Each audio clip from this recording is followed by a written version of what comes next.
지금 가장 중요한 것은 헌법소 의지일 것입니다.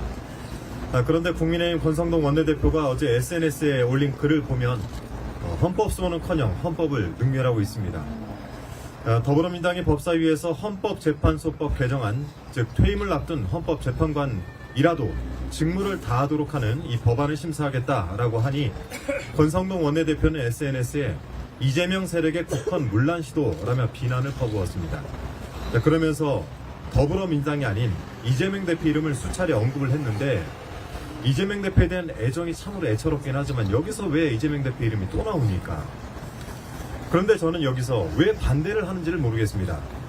후임이 임명되지 않은 상태에서 헌법재판관 임기가 만료되는 경우에 필연적으로 발생하는 공백과 그 불안전함을 해소하기 위한 법안인데 도대체 나가서는 이유가 무엇이며 대안은 또 무엇입니까? 그저 내란 속의 윤석열 하나 지키자고 헌법재판소를 6인 체제로 불안전하게 두려는 목적 아니겠습니까? 대한민국 헌법 제111조 제2항에 따라 헌법재판소는 재판관 9인으로 구성이 되어야 합니다.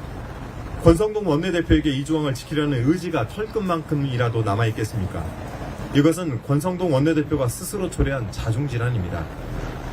권성동 원내대표는 헌법재판관은 대통령이 임명한다라는 대한민국 헌법을 근거로 대통령 권한 대행들에게 헌법재판관 후보자를 임명해서는 안 된다라고 가이드라인을 제시해왔습니다. 지난해 12월 헌법 제111조를 주제로 한 초선 의원 공부 모임에 참석을 해서 대통령 직무 정지 중에는 권한 대행이 헌법재판관을 임명할 수 없다는 것이 제 지론이다라고 주장을 한 사실이 언론 보도를 통해서 확인되기도 했습니다. 그 논리대로라면 현재 권한 대행은 임기가 18일로 완료되는 두 분의 재판관 자리를 채울 수가 없습니다. 그렇기 때문에 이 법을 통과시켜 필연적으로 발생을 하는 헌정 공백을 막는 것이 우선 아니겠습니까? 권성동 원내대표 자신의 논리에 따르면 내란 속의 윤석열이 탄핵되어 권한 정지 상태에 있는 한 문영배, 이미선 재판관의 후임은 절대로 임명될 수 없습니다. 또 슬그머니 입장을 바꿔서 두 재판관의 후임을 대통령 권한대행이 임명하게 된다면 마은혁 헌법재판관 후보자를 임명하지 않을 당위성을 상실하게 됩니다. 이러지도 저러지도 못하는 사면 초과를 스스로 만들어 놓고 뾰족한 답이 나오지 않으니 무조건 반대부터 하고 보자라는 것이 권성동식 막무가내 아니겠습니까? 이제 그만할 때가 됐습니다. 권성동 원내대표의 지론이 헌법재판소의 판단을 앞설 수는 없을 것입니다. 지난 2월 27일 마은혁 헌법재판관 후보자의 미임명에 대한 헌법재판소의 결정문을 주의 깊게 읽어볼 것을 권해드립니다. 이 결정에 따르면 대통령의 헌법재판관 임명은 헌법상 의무입니다. 한 개인의 위헌적인 지론을 더 이상 고집하지 마시고 이 법의 통과와 상관없이 또 한덕수 권한대행이 마은혁 헌법재판관 후보자부터 즉각 임명을 해야 될 것입니다.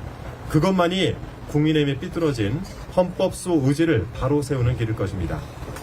2024년 12월 14일 내란 속의 윤석열 탄핵소추안이 헌법재판소에 접수된 날로부터 107일째가 되는 날입니다. 위헌적, 위법적 비상계엄으로 내란을 일으킨 윤석열은 헌법의 눈으로 보았을 때 파면만이 결론입니다. 그 선명한 결론이 눈앞에 있는데 헌법재판소의 선고가 차일피일 미뤄지니까 국민의 시선에서는 의문이 커질 수밖에 없는 상황입니다.